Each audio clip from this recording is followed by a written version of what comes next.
सार्थ ज्ञानेश्वरी ओवी 101। हा सुभद्रा हृदय नंदनो, जो अपरू नवार्जुनो, तो अभिमन्यू म्हणे दुर्योधनो देखे द्रोणा।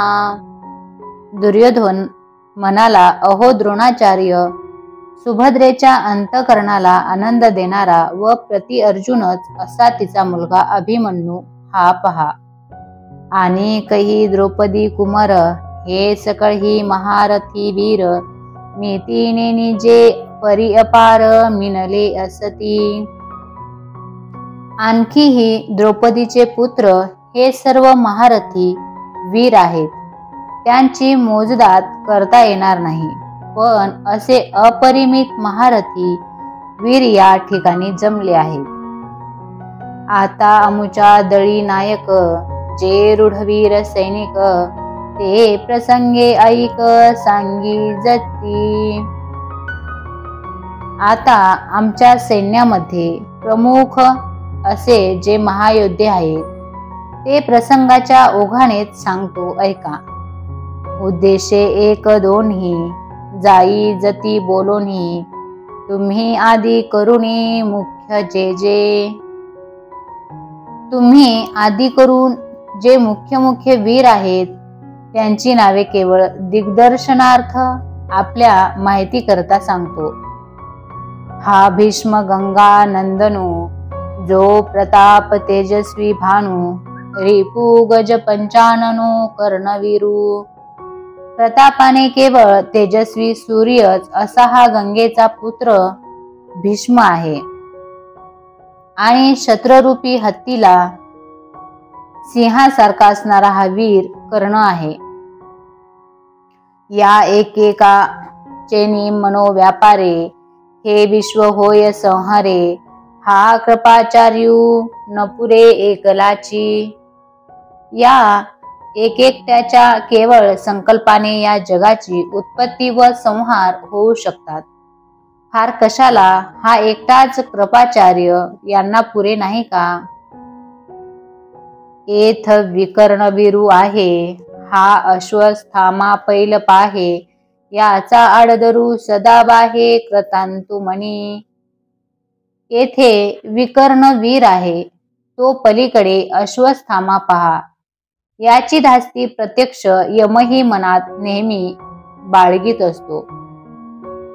श्रीमंती जयो सौम दत्ती, ऐसे आणि काही बहुत आहाती, जयाच्या बळामिती धाताही नेने. समिती जय आणि सौम्य दत्ती असे आणखीही पुष्कळ आहेत, त्यांच्या सामर्थ्याची मर्यादा ब्रह्मदेवालाही समजत नाही. जे शास्त्र विद्या पारंगत, मंत्रावतार मूर्त, हो का जे अस्त्र जात येथो निरूढ. ते शस्त्रविद्येत तरबेज आहेत, शस्त्रांच्या मंत्रविद्येचे मूर्तिमंत अवतार आहेत. फार काय सांगावे, जेवढी म्हणून अस्त्रे आहेत, तेवढी सर्व यांच्यापासूनच प्रचारात आली आहेत. हे अप्रतिमल्ल जगी, पुरता प्रतापू अंगी, परी सर्व प्राणे मजलागी, आराईले असती. हे या जगात अद्वितीय योद्धे आहेत, यांच्या अंगात पुरेपूर शौर्य आहे. एवढे असूनही हे सर्व वीर अगदी जीवावर उदार होऊन माझ्या बाजूला मिळाले आहेत. पतिव्रतेचे हृदय जैसे, पती वाचून न स्पर्शे, मी सर्वस्व या तैसे सुभटांसी. ज्याप्रमाणे पतिव्रतेचे मन पती वाचून इतराला स्पर्श करीत नाही, त्याप्रमाणे या चांगल्या योद्ध्यांना मीच काय ते सर्वस्व आहे.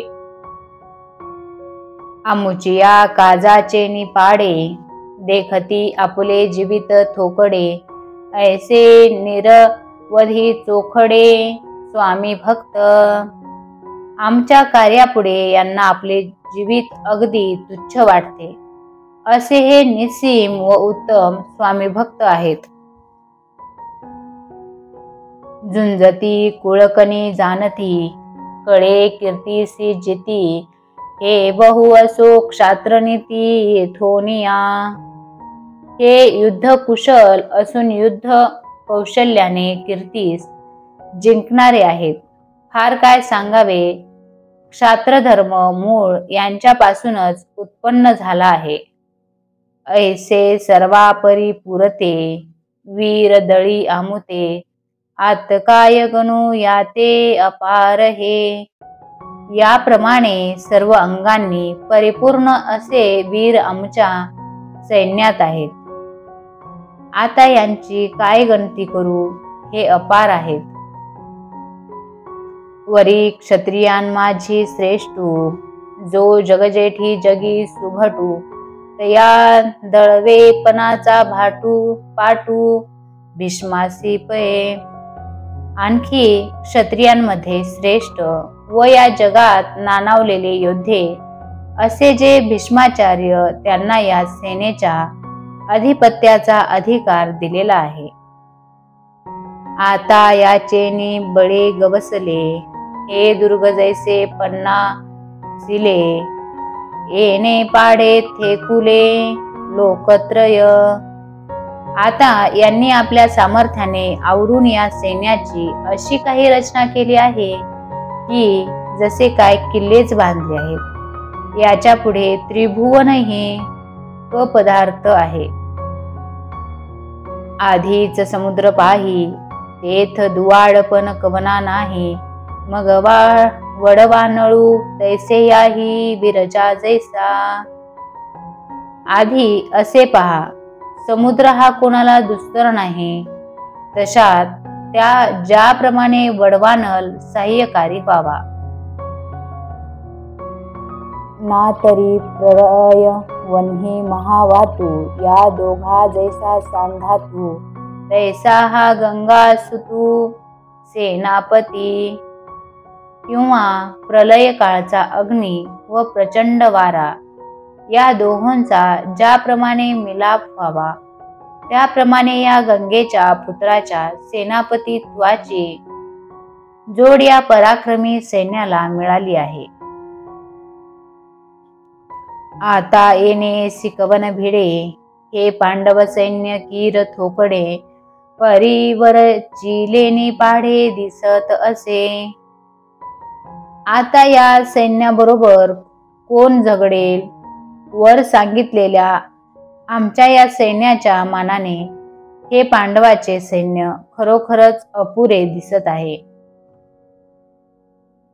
वरी भीमसेनू बेथू, तो झाला असे सेनानाथू, ऐसे बोलनिया मातू सांडिली तेने. आणि त्यात भीमसेन अगोदरच आडदांड, आणि तो त्यांच्या सैन्याचा अधिपती झाला आहे. मग काय असे बोलून त्याने ती गोष्ट सोडून दिली.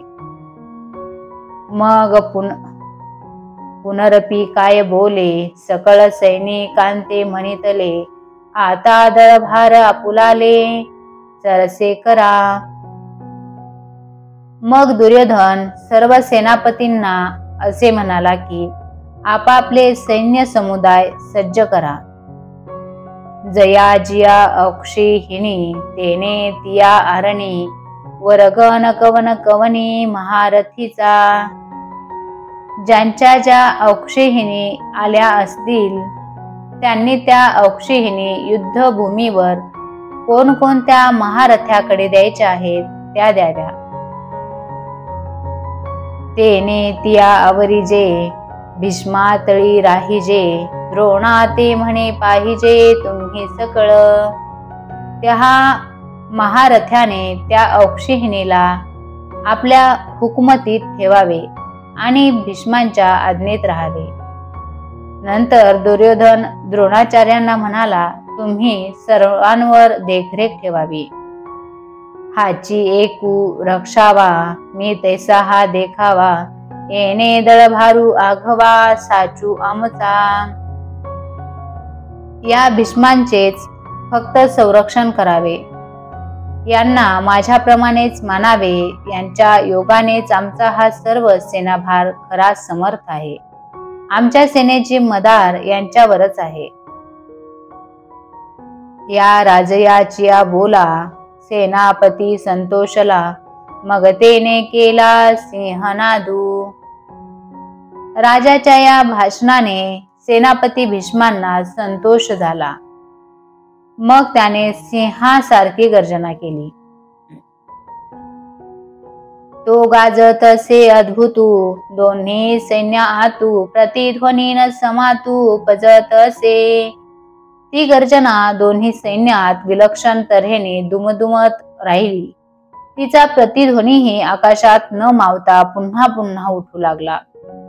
तयाची तुल गासवे, वीरव्रतीचे निथावे, दिव्य शंख भीष्म देवे आस्फुरिला. तो प्रतिध्वनी उठत असताच वीरव्रतीच्या बलाने स्फुरण येऊन भीष्मांनी आपला शंख वाजवला. ते दोन्ही नाद मिनले, तेथ त्रैलोक्य बधिरी भूत जाहले, तैसे आकाश का पडिले तुटोनिया. ते दोन्ही आवाज मिळाले तेव्हा त्रैलोक्याच्या कांठाळ्या बसल्या. त्यावेळी जणू काय आकाशच तुटून पडले की काय असे वाटले. घडघडी तंबर उचंबळत सागर, शोभले चराचर कापत असे. त्यामुळे आकाश घडाडले, सागर उसळला आणि स्थावर व जंगम थरथरू कापू लागले. तेने महाघोष गजरे, दुमदुमी ताती गिरी कंदरे, तव दळा माझी रणतुरे आस्फुरिली. त्या मोठ्या आवाजाच्या नादाने डोंगरातील दऱ्या दणाणून राहिल्या. इतक्यात त्या सैन्यात रणवाद्ये वाजू लागली. उदंड सैघ्य वाजले, भयानके खाखाते, महाप्रळयो जेथे धाकडासी. नाना प्रकारची रणवाद्य जिकडे तिकडे इतकी भयंकर व कर्कश वाजू लागली. मी म्हणणाऱ्यांनाही तो महाप्रलय वाटला. भेरी निशान मांदळ, शंख काहळ भोंगळ आणि भयासुर रणकोल्हाळ सुभटांचे. नौबत डंके ढोल शंख, मोठ्या झांजा व करणे आणि महायोद्ध्यांच्या भयंकर गरजा या सर्वांची एकच गर्दी झाली. आवेशे भुजात राहाटिती, विसनेले हाका देती, जेथ महामद भद्रजाती आवरतीना. ते योद्धे आवेशाने दंड ठोकू लागले. कुणी चिडून एकमेकांना युद्धासाठी हाका मारू लागले आणि त्या ठिकाणी मदोन्मत्त हत्ती आवरेनासे झाले. तेत भेडांची कवन मातू, काचया केर फिटतू, जेने दचकला क्रतांतू अंगणे घे. तेथे अशा स्थितीत भित्र्यांची तर गोष्टच कशाला पाहिजे. कच्चे लोक तर कसपटासमान उडून गेलेच, पण प्रत्यक्ष यमास सुद्धा धाक पडला. तो गर्भगळीत होऊन पायच धरीना. एका उभयाची प्राण गेले, चांगांचे दात बसले, बिरुदाचे दादुले हिवताती. त्यापैकी कित्येकांचे तर उभ्या उभ्याच प्राण गेले. जे धैर्यवान होते त्यांची दातखिळी बसली आणि मी म्हणणारे नामांकित वीर थरथर कापू लागले. ऐसा अद्भुत तुर बंबाळू, ऐकोने ब्रह्मा व्याकुळू, देव म्हणती प्रळय काळू ओढवला आजी. असा वाद्यांचा मोठा विलक्षण आवाज ऐकून ब्रह्मदेव व्याकुळ झाला व आज प्रलय काळ येऊन ठेपला असे देव म्हणू लागले. ऐसी स्वर्गी मातू देखोनी तो आकांतू, तव पांडव दळा तू वर्तले काही. तो आकांत पाहून स्वर्गात अशी गोष्ट झाली. इतक्यात इकडे पांडवांच्या सैन्यात काय झाले. हो का निजसार विजयाचे, की ते भांडार महातेजाचे, जेथ गरुडाची जाव ळियेचे कातले चारी. तो रथ विजयाचा गाभा किंवा महातेजाचे भांडारच होता, ज्याला वेगात गरुडाची बरोबरी करणारे 4 घोडे जुंपले होते. की पाखांचा मेरू जैसा रहवरू मिरवतसे तैसा तेजे कोंदाटलिया दिशा जयाचे नी. व ज्याच्या तेजाने सर्व दिशा भरून गेल्या होत्या व जो दिव्य असा शोभत होता, जणू काय पंख असलेला मेरू पर्वतच. जेथ अश्ववाहकू आपण वैकुंठीचा राणा जाण, तया रथाचे गुण काय वर्णू. ज्या रथावर सारथ्याचे काम करणारा प्रत्यक्ष वैकुंठाचा राजा श्रीकृष्ण आहे, त्या रथाचे गुण काय वर्णन करावेत. ध्वजस्तंभावरी वानरू, तो मूर्तिमंत शंकरू, सारथी शारंग धरू अर्जुनेसी. रथावर लावलेल्या निशाणाच्या खांबावर शंकराचा अवतार असलेला प्रत्यक्ष वानर मारुती होता व शारंगधर श्रीकृष्ण अर्जुनाच्या रथावर सारथी होता. देखा नवलतया प्रभूंचे अद्भुत प्रेम भक्तांचे, जे सारथ्यपण पार्थाचे करीतू असे. पहा त्या प्रभूचे नवल, त्याचे भक्ताविषयीचे प्रेम विलक्षण आहे, कारण तो सर्व शक्तिमान परमेश्वर पण अर्जुनाच्या सारथ्याचे हे काम करत होता. पायकू पाठीसी घातला, आपण पुढा राहिला, तेने पाश्च जन्नू आस्फुरिला अवलीळाची. आपल्या दासाला पाठीशी घालून तो स्वतः युद्धाच्या तोंडावर राहिला. त्या श्रीकृष्णाने 5 जन्य नावाचा शंख लीलेनेच वाजवला. परी तो महाघोषू थोरू, गरजतू असे गहिरू, जैसा उदेला लोपी दिन करू नक्षत्रांते. परंतु त्याचा तो भयंकर आवाज गंभीरपणे घुमत राहिला, ज्याप्रमाणे उगवलेला सूर्य नक्षत्रांना लोपवून टाकतो. तैसे तुरबंबाळू भवते, कौरवदळी गाजत होते, ते हरपोनी नेनो केऊ ते गेले तेथ. त्याप्रमाणे कौरवांच्या सैन्यात जिकडे तिकडे दुमदुमणारा जो वाद्यांचा कल्लोळ, तो त्या शंखाच्या महानादाने कोणीकडे लोपून गेला ते काही कळेना. तैसाच देखे एरे, निनादे अति गहिरे, देवदत्त धनुर्धरे आस्फुरिला. त्याप्रमाणे पहा, नंतर त्या अर्जुनाने अति गंभीर आवाजात आपला देवदत्त नावाचा शंख वाजवला. ते दोन्ही शब्द अचाट मिनले एकवट तेथ, ब्रह्मकटाह शतकुट हो पाहत असे. ते दोन्ही अचाट आवाज जेव्हा एकत्र मिळाले, तेव्हा हे सर्व ब्रह्मांड शतचूर्ण होते की काय असे वाटू लागले. तव भीमसेनो विसनेला, जैसा महाकाळू खवळला, तेने पौंड्रा स्फुरला महाशंखू. इतक्यात खवळलेल्या यमाप्रमाणे आवेश चढलेल्या भीमाने आपला पौंड्र नावाचा मोठा शंख वाजवला. महाप्रलय जलधरू, जैसा घडघडीला गहिरू, तव अनंत विजयो युधिष्ठिरू आस्फुरित असे. त्याचा आवाज कल्पांताच्या वेळच्या मेघगर्जनेप्रमाणे अति गंभीर असा मोठा झाला. इतक्यात धर्मराजाने अनंत विजय नावाचा शंख वाजवला. न कुळे सुघोषू, सहदेवे मणी पुष्पकू, जेने नादे अंतकू गजबजला ठाके. नकुलाने सुघोष व सहदेवाने मणी पुष्पक या नावाचे शंख वाजवले. त्या आवाजाने कालही गडबडून गेला. तेत भूपती होते अनेक, ध्रुपद देयाधिक, हा काशीपती देख महाबाहू. त्या युद्धभूमीवर द्रौपदीचे पुत्र इत्यादी अनेक राजे होते. हा वीर्यशाली काशी राजा पहा. तेथे अर्जुनाचा सुतू सात्यकी अपराजितू धृष्टद्युम्न नृपनाथू शिखंडी हन. जेथे अर्जुनाचा मुलगा अभिमन्यू, अजिंक्य, सात्यकी, राज्यश्रेष्ठ धृष्टद्युम्न व शिखंडी,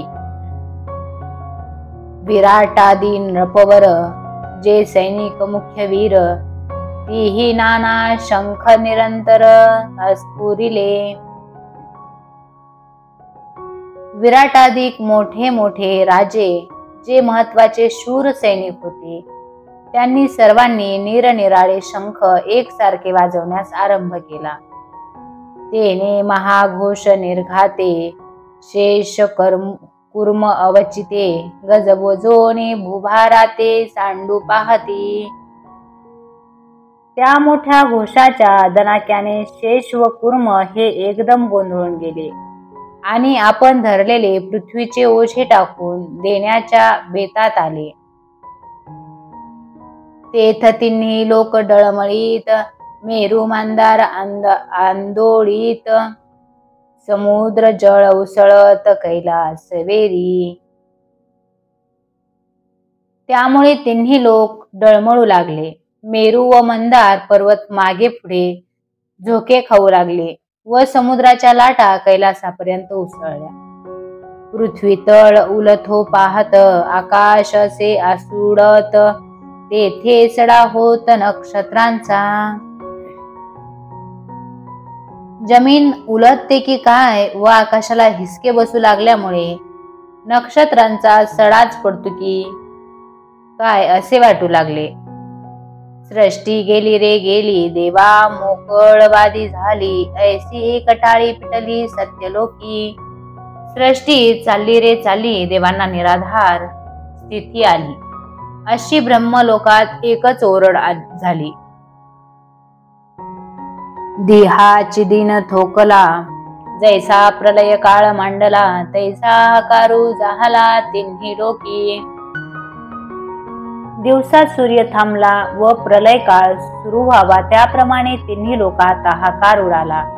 ते देखोनी आदि पुरुषू विस्मितू, म्हणे जने होय पा अंतू, मग लोपिला अद्भुतू संभ्रमो तो.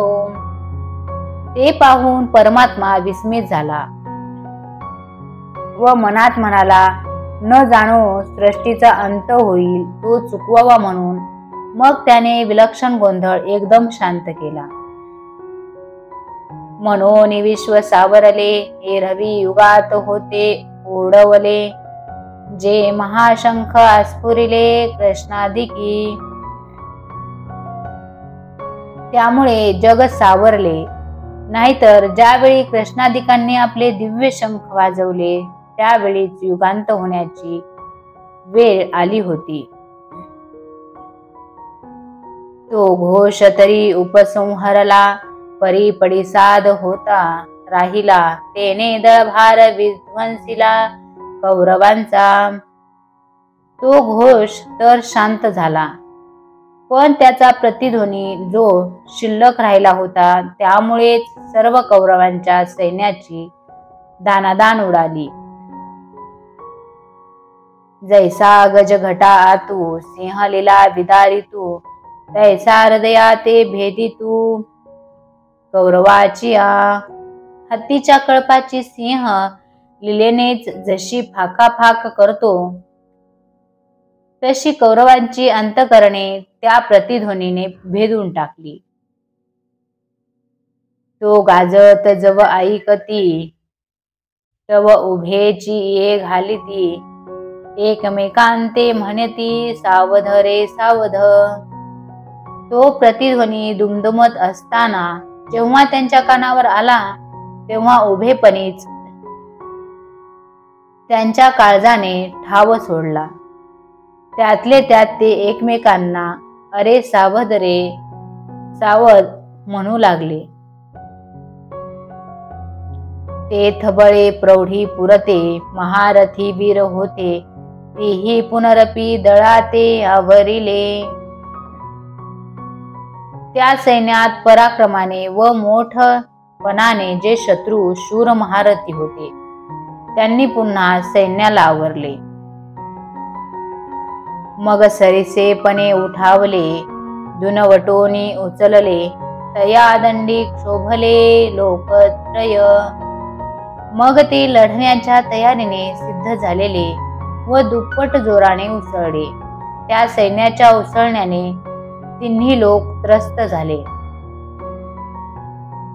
तेथ बाणवरी धनुर्धर वर्षताती निरंतर, जैसे प्रलयांत जलधर अनिवारका. त्यावेळी प्रलय काळी मेघ ज्याप्रमाणे अनिवार्य वर्षाव करतात त्याप्रमाणे धनुष्य धारण करणारे योद्धे बाणांचा एकसारखा वर्षाव करू लागले.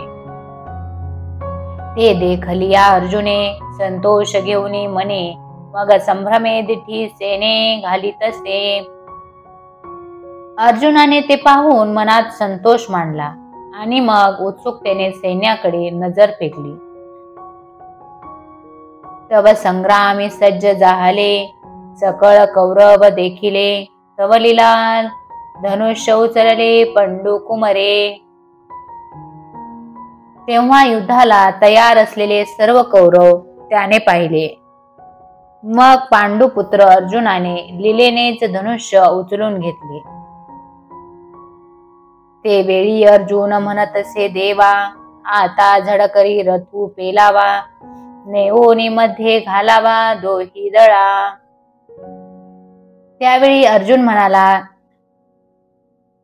देवा आता चटकन रथ हाकावा व तो दोन्ही सैन्यांच्या मध्यभागी नेऊन उभा करावा. जव मी नावे एक, हे सकळ वीर सैनिक, न्याहाळीन शेख झुंजते ते.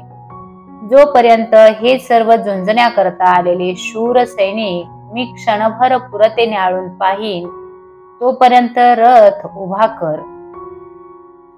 येथ आले सती आघवे, परी कवने सिम्या झुंजावे, हे रणी लागे पहावे म्हणोनिया. येथे सर्व आले आहेत, पण मी रथात कोणाबरोबर लढावे याचा विचार करणे जरूर आहे, म्हणून मी पाहतो. बहुत करुणी कौरव, हे आतुर दुस्वभाव, वाटी वेवीन हाव बांधिती झुंजी. फार करून हे कौरव उतावीळ व दुष्ट बुद्धीचे असून पुरुषार्थ वाचून युद्धाची हाव धरतात. झुंजाची आवडी धरिती, परी संग्रामी धीर नवती, हे सांगोनी राया प्रती काय संजयो म्हणे. ते लढाईची हौस तर बाळगतात, पण युद्धात टिकाव धरत नाहीत. इतके सांगून संजय धृतराष्ट्र राजाला पुढे काय म्हणाला. ऐका अर्जुन इतुके बोलिला, तव श्रीकृष्णे रथू पेलिला, दोन्ही सैन्या माझी केला उभा तेने. ऐका अर्जुन एवढे बोलला. इतक्यात श्रीकृष्णाने रथ हाकला व त्याने तो दोन्ही सैन्यांपुढे उभा केला. जेथ भीष्म द्रोणादिक जवळी केची सन्मुख, पृथिवीपती अनेक बहुत हाती. ज्या ठिकाणी भीष्म द्रोण आदी करून आप्त संबंधी व आणखी पुष्कळ राजे पुढे उभे होते, तेथ स्थिर करून या रथू अर्जुन असे पाहातू, तो दळभार समजतू संभ्रमेसी. त्या ठिकाणी रथ थांबून अर्जुन तो सर्व सैन्य समुदाय उत्सुकतेने पाहू लागला. मग देवा म्हणे देख देख, हे गुरुगोत्र अशेख, तब कृष्ण म्हणी नावेक विस्मो झाला. मग म्हणाला, देवा पहा पहा, हे सगळे भाऊबंद व गुरु आहेत. तेव्हा ते ऐकून श्रीकृष्णाच्या मनाला अचंबा वाटला. तू आपण या आपण म्हणे, इथ काही कवन जाणे, हे मणी धरले येणे परी काही आश्चर्य असे. तो श्रीकृष्ण आपल्या मनाशीच म्हणाला, ह्याने ह्यावेळी हे काय मनात आणले आहे कुणास ठाऊक, पण काहीतरी विलक्षणच असावे. ऐसी पुढील से घेतू तो सहजे जाणे हृदय असतो, परी उगा असे निवांतू ते वेळी. याप्रमाणे पुढचे त्याने अनुमान बांधले. तो सर्वांच्या हृदयात राहणारा असल्यामुळे त्याने ते सहज जाणले, परंतु त्यावेळी तो काही न बोलता स्तब्ध राहिला. तव तेथ पार्थू सकळ पित्र पितामह केवळ, गुरुबंधू मातुळ देखता झाला. तो तेथे केवळ आपले चुलते आजे गुरु बाहू मामा या सर्वांसहच अर्जुनाने पाहिले. इष्टमित्र आपुले कुमरजन देखिले, हे सकळ सती आले तया माझी. आपले इष्टमित्र मुले बाळे हे सर्व त्या सैन्यात आले आहेत असे त्याने पाहिले. सहजन सासरे आणि काही सखे सोयरे, कुमार पौत्र धनुर्धरे देखिले तेथ. जीवलक मित्र सासरे आणखी सगळे सोयरे पुत्र नातू असे अर्जुनाने तेथे पाहिले. जया उपकार होते केले की आपदी जे रक्षिले, हे असो वडील धाकुले आदी करुणी. ज्यांच्यावर त्याने उपकार केले होते किंवा संकटकाळी ज्यांचे रक्षण केले होते, फार काय लहान मोठे आदी करून. ऐसे गोत्रची दोही दळी, उदित झाले असे कळी, हे अर्जुने ते वेळी अवलोकिले. असे हे सर्व कुळच दोन्ही सैन्यात लढाईस तयार झालेले आहे हे त्यावेळी अर्जुनाने पाहिले. तेथ मनी गजबज झाली आणि आपेसी कृपाली, तेने अपमाने निघाली वीरव्रती. त्या प्रसंगी अर्जुनाच्या मनात गडबड उडाली आणि त्यामुळे त्यांच्या मनात सहजच करुणा उत्पन्न झाली. त्या अपमानामुळे अर्जुनाच्या अंगातील वीरवृत्ती निघून गेली. जिया उत्तम कुळीच्या होती आणि गुणलावण्य आथी, तिया अनेकिते न साहती सुजेतपणे. ज्या स्त्रिया उच्च कुळातल्या असून गुण व रूप यांनी संपन्न असतात, त्यांना आपल्या अंगाच्या पाणीदारपणामुळे दुसऱ्या स्त्रीचे वर्चस्व सहन होत नाही. नविये आवडीचे मी भरे, कामुक निजबनिता विसरे, मग पाडे बिन अनुसरे भ्रमला जैसा. नवीन स्त्रीच्या आवडीच्या भरात कामासक्त पुरुष आपल्या बायकोला विसरतो आणि मग वेडावल्यासारखा तिची योग्यता न पाहता तिच्या नादी लागतो. की तपोव बळेश वृद्धी पातलिया भ्रंशे बुद्धी, मग तया विरक्तता सिद्धी आठवेना. किंवा तपोबलाने वृद्धी ऐश्वर्य प्राप्त झाली असता वैराग्यशाली पुरुषाची बुद्धी भ्रम पावते आणि मग त्याला वैराग्य सिद्धीची आठवण राहत नाही. तैसे अर्जुना तेथ झाले असते पुरुषत्व गेले, जे अंतकरण दिधले कारुण्यासी. त्याप्रमाणे अर्जुनाची त्यावेळी स्थिती झाली. त्याची असलेली वीरवृत्ती गेली, कारण त्याने आपले अंतकरण करुणेला वाहिले. देखा मंत्रज्ञ बरळू जाय, का तेथ का जैसा संचारू होय, तैसा तो धनुर्धर महामोहे आकळीला. पहा, मांत्रिक चाचरला, मंत्रोच्चारात चुकला असता जशी त्याला बाधा होते, तसा तो धनुर्धारी अर्जुन मोठ्या मोहाने व्यापला गेला. म्हणून असता धीर गेला, हृदयाद्राव आला, जैसा चंद्रकळी शिवतला सोमकांतो. म्हणून त्याच्या अंगी असलेले धैर्य खचले आणि त्याचे हृदय करुणेने पाझरले. ज्याप्रमाणे चंद्रकिरणांचा वर्षाव झाल्यामुळे चंद्रकांतमणी पाझरू लागतो. तयापै प्रार्थू अति स्नेहे मोहितू मग सखेद असे बोलतू श्री अच्युतेसी. त्याप्रमाणे पार्थ महाकरुणेने मोहून गेला आणि मग खेदयुक्त होऊन कृष्णाबरोबर बोलू लागला. तो म्हणे, अवधारी देवा म्या पाहिला का मेळावा तव गोत्र वर्गू आघवा देखिला येथ. तो म्हणाला, देवा ऐका, मी हा सर्व जमाव पाहिला. इथे तर सर्व आप्त संबंधीच दिसतात. हे संग्रामी उदित झाले असती किर समस्त पण आपण पेया उचित केवी होय. हे सर्व लढाईत उन्मत्त झाले आहेत हे खरे, पण ते त्यांच्याशी लढणे आपल्याला योग्य कसे होईल. येणे नावेची नेनो काही मज आपण पे सर्वथा नाही. मन बुद्धी ठाई स्थिर नोहे. या नातलगांशी युद्ध करायच्या विचाराने मला कसेचेच होत नाही. माझे मला मुळीच भान राहिले नाही. ते नाहीसे झाले आहे. माझे मन व बुद्धी सुद्धा स्थिर नाही. देखे देह कापत तोंड असे कोरडे होत विकळता उपजत गात्रांशीही.